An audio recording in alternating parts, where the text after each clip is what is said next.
Elite Facts presents 7 myths about swords. 7. Casting swords. The creation of a sword is often depicted in the media as almost an ethereal process and probably involves 2 sweaty blacksmiths pouring glowing orange steel into a mold. Eventually, as it cools, the would-be blade is taken out of the mold and beaten into shape on an anvil before being sharpened. As much as this might make for a rather cinematic scene, it would also make for a rather terrible sword. Both Conan the Barbarian movies got this wrong, and so does Game of Thrones with the creation of Oathkeeper. Casting steel like this is not something you would ever do for a sword unless you wanted nothing better than a wall hanger. Swords made this way would break very quickly in combat.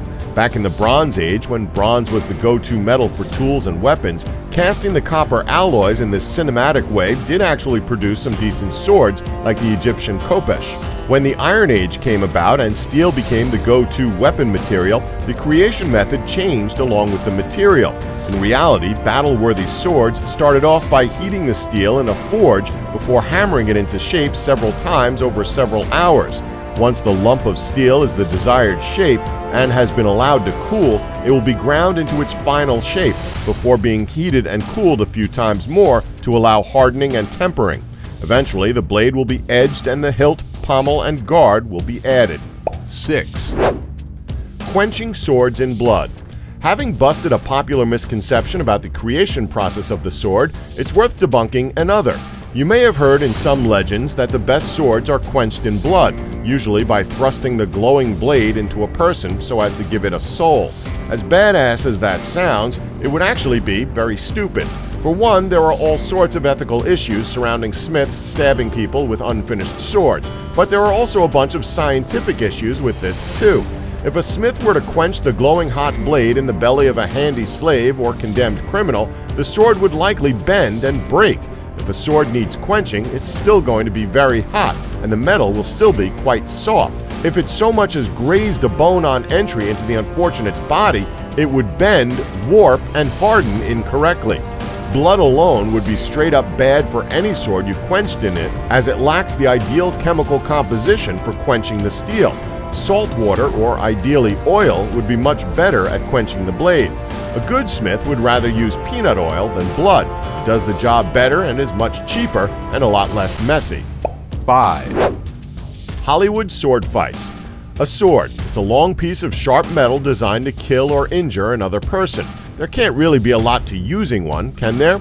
Well, it turns out that there is, and it can be far more complex than even Hollywood sword masters would have you believe.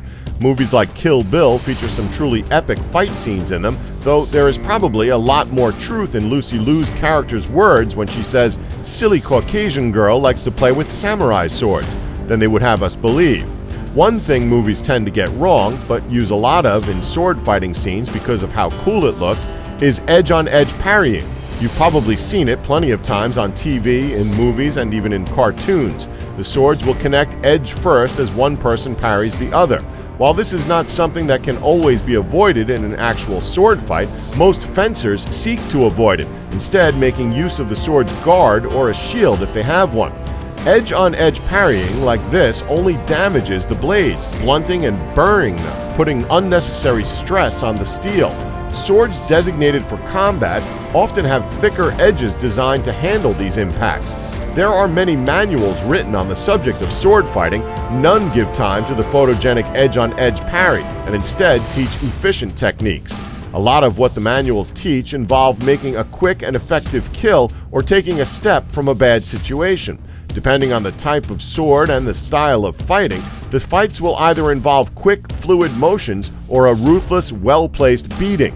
Sword fights will never involve the fighters having an extended expository conversation with swords locked up close to their faces. 4. Cutting through metal armor. Video games and movies alike are guilty of perpetuating this myth, whereby a strong sword blow will cut straight through someone's metal armor and take off a limb. The truth is simple. If metal armor was only as effective as paper, why would anyone have used them?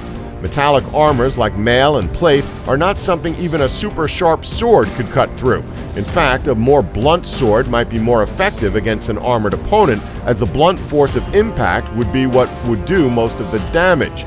It's because of this that war hammers and maces were the preferred weapons to use against an armored opponent, as they were designed to deal maximum blunt force trauma. The mace was particularly good when used against an opponent's joints, and the warhammer was designed to cave in and punch through plate armors. When dealing with an armored opponent, a swordsman would have to rely on technique a lot more, aiming for gaps in the armor if they could find any. It's for this reason the Normans developed the pommel from a counterweight in an emergency mace, allowing them to give their opponents a damn good pommeling should the need arise. In some cases, even the guard could be utilized offensively, such as with the murder stroke technique. By securely gripping the blade of longsword with both hands, the quillions of the guard could be used like a small warhammer to bust plate armor. Axes also had enough weight behind them to often break armor, but without the strength and precision of a machine, there is no way that a sword is cutting clean through metal armor. 3, The katana. Some of you might be thinking that there is a sword that can cut through armor like butter, the katana. The samurai katana can also probably cut through other swords, too. When it comes to discussing swords on the internet, there are usually three types of people. The ones with a casual interest or a curiosity, the ones who get a bit nerdy about swords, and the ones who think the katana is the greatest sword ever. The truth that these third types of people have difficulty swallowing is that the katana is only okay. It has its strengths and weaknesses like all swords, but is largely flawed on a chemical level. There's a reason samurai would spend a lot of time training, usually with wooden swords, and that reason is that katanas were fragile swords that could break very easily with improper use. You may have heard that the steel used to make katanas was folded many times for super strength by the smiths. Traditional Japanese swordsmiths would probably fold the steel a maximum of 8 times, and the reason they did this was not for super strength. It was an attempt to get any strength from the steel at all. Japan always had an issue with steel quality, and the apparently magic metal tamahagani that traditional katanas are made from is actually pretty poor. In the West, they'd call it pig iron, and it's generally got way too much carbon in it. All that folding of the steel is to get rid of that excess carbon that would make the sword even more fragile if left in. Since we've already mentioned that a sword can't cut through metallic armor, it stands to reason that a sword can't cut through another sword, especially one as fragile as a katana, which is more likely to break itself attempting such a feat. 2, The rapier. The rapier probably has somewhat of a reputation. You might think it the weapon of choice of handsome but foppish men and girly girls, graceful yet deadly, but an ultimately flimsy weapon capable only of thrusting. While it is true that rapier fencers might fancy themselves as quite handsome, the weapon itself is actually pretty damn brutal. For one, you might think it to be a lightweight sword, but this is not true. Rapiers were quite heavy, weighing about the same as the knightly arming sword, and still required quite a lot of muscle endurance to wield for a length of time.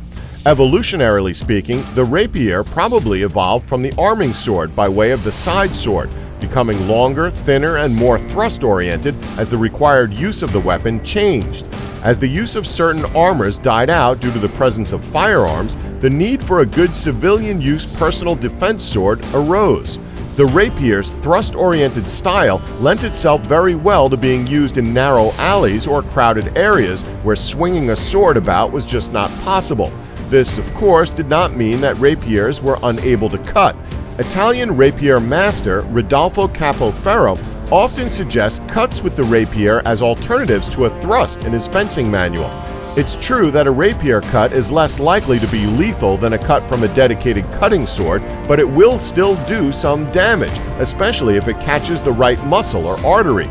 A lot of old swashbuckling movies have put rapiers in places they don't belong, like in the hands of 12th century hero Robin Hood. Rapiers didn't really start to appear until the 16th century. Even so, some movies confuse the rapier with the later and smaller small sword, which is an entirely cut-oriented weapon. 1, The blood groove. Most swords will have a groove running down the back or middle of their blade, something that is often incorrectly referred to as the blood groove. The misconception goes that the groove exists to allow blood to drain from whoever is unlucky enough to be stabbed with the blade, else the blade will become stuck due to changing in pressure caused by the wound. This is entirely false. Many sword blades feature this groove in places that are very unlikely to end up inside the victim, even with a mighty thrust. The fullered groove, or more commonly the fuller, serves a much more mundane but very practical purpose. It exists as a means of keeping the sword lightweight. A smith uses a beveling tool, also called a fuller, to redistribute and remove excess steel down the spine of the blade. Properly fullering a blade can shed between 20 and 35% of its weight, making the weapon much easier to wield. It's a similar principle to I-beam girders. A block of steel could do the job, but fullering allows the excess steel to be removed without compromising the overall integrity of the blade. Careful use of fullering can even somewhat control the types of stress the sword blade receives upon impact when in use. Don't forget to like us and subscribe for more elite facts.